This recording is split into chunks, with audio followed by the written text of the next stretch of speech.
Hello my friends, welcome back to another video. Good to see you here. Today we got something pretty interesting, something I just come up with on the fly. I think you're going to enjoy it. If you've ever seen those little tin pouches for nicotine, you know, you get your certain brands. Anyway, it's a little plastic tin that just flips up. You grab your pouch, you use it, and that's it. Well, anyway, I had a couple of these lying around, and I knew that I could do something with them. I didn't know what I could do. At first I had thought maybe that would be an interesting idea for a missile launch silo. Okay, maybe I'll try that in the future. But anyway, I decided to go with something pretty simple. So this here is a little fountain. Simple, easy, and it looks really, really good. This is made out of foam. There's hot glue, use the mold to make the lion head. And yeah, I think this looks really good, guys. Tell you what, let's go to the video. I'll show you how I did it. All right, like I said, we're gonna start off with the tins that I have. These are just plastic tins. You can see the flip lid there, and it also comes apart at the bottom.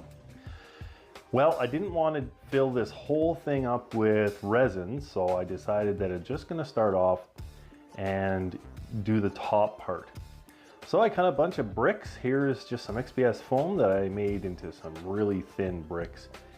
And now I'm just gonna start to paint this with some black paint. And I just wanted a base layer of paint so that, you know, nothing would shine through, nothing would, you know, be a little bit see-through. And it also gives a good base layer for the bricks. So when gluing them on here, you're not gonna see much of the white plastic underneath.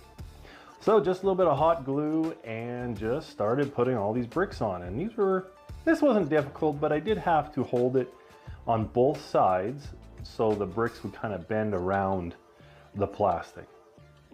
So there it is, all the brickwork is done, turned out pretty cool. There's a couple spots where it was a little bit difficult to get the right shape, just, you know, how the tin was built, but that's okay. I figured it out and did it. So this here is a lion's head. And now this was a mold that I've got, and all I did was I used hot glue. I'm really enjoying using that over clay or resin, just because you have this mold ready, you know, within minutes as opposed to, you know, hours or overnight. So took the mold that I made from hot glue and then just glued it onto the back of the lid here. And this is going to be where the water comes out of the fountain, out of the lion's mouth. This is a really, really cool mold. I like it a lot. It's very simple, but it gives the perfect look for what I wanted. So anyway, just glued that on, pressed it, make sure it's nice and steady, nice and stable, and that's how it looks.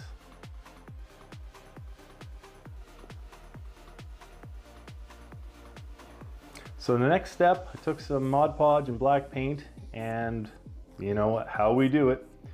We do paint the whole thing, give it some stability, and so that, you know, once again, all the brickwork is covered with the paint, making sure that there's no spaces in between, because when you're doing brickwork, you know, even if you do a really good job, you're going to get some spaces. So then I took some hot glue and just made some water effects, basically, you know, doing some curves to simulate the water coming out of the lion's mouth. And this was super simple, and if you haven't done this before, you know, this is a great way to do it. You know, hot glue, there's so much you can do with hot glue. I really like it. It's fast, it's simple, and the rougher you make it look, the better effect you're gonna have. So you can see I'm kind of zigzagging this hot glue, and this is what gives it that water coming out of the lion's mouth a nice rough look, as you would expect with a fountain. So just waited till it dried, pulled it off with this silicone mat, and they were pretty much ready to go. Here you can see them there. They're ugly looking, but the uglier they are, the better they are. So I put those aside for now, and then I took some black paint and some heavy body white paint, as I talked about in the last video, and did a dry brush over the whole thing. And this is just great. I love using this heavy body paint. I mentioned it again in the last video. I'm going to continue to use this. It's a little goes a long way, I must say. So if you're going to do this, just use a tiny bit of paint. You don't need a heck of a lot at all. And try to get as much as you can off the brush. This looks like, you know, I'm putting a heck of a lot on here. This paintbrush was almost dry, at least what I saw. So just a tip for you on that paint. It works really well. So then I took the couple of pieces of those glue fountain water feature pieces and then just hot glued them into the lion's mouth and then onto the bottom of the tin. And then I went around and I painted the bottom of the tin white, because with the resin that I'm going to be putting in, I wanted it to be a little bit brighter than if I left the bottom black. That would have made it a little bit too light, or pardon me, too dark. So just added a nice layer of white paint on the bottom and did a little bit of scratch work on the water coming out of the lion's mouth, just to give it more of a realistic water look. And this turned out really well. Do a rough job on this. Don't make it look perfect, because it won't look quite right. So I used some of that white paint, and I also used a little bit of blue paint. Not a lot of blue paint, just enough to give it a little bit of a color difference. And it looked really good. So here you can see we're gonna start mixing up some resin. Used 2-part resin, added a little bit of blue ink, and then just mix it up. You know, spend some time on this. You know, you don't want any parts of it that aren't fully mixed. So make sure you scrape the sides, and then basically just poured it into the mold. I put it on the water coming from the lion's mouth as well. I wanted a little bit of that blue resin to kind of glisten off of that water.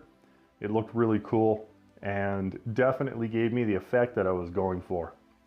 So just filled it up to the point where it was almost to the top. I didn't really want it at the very top. I wanted a little bit of a ledge, and done.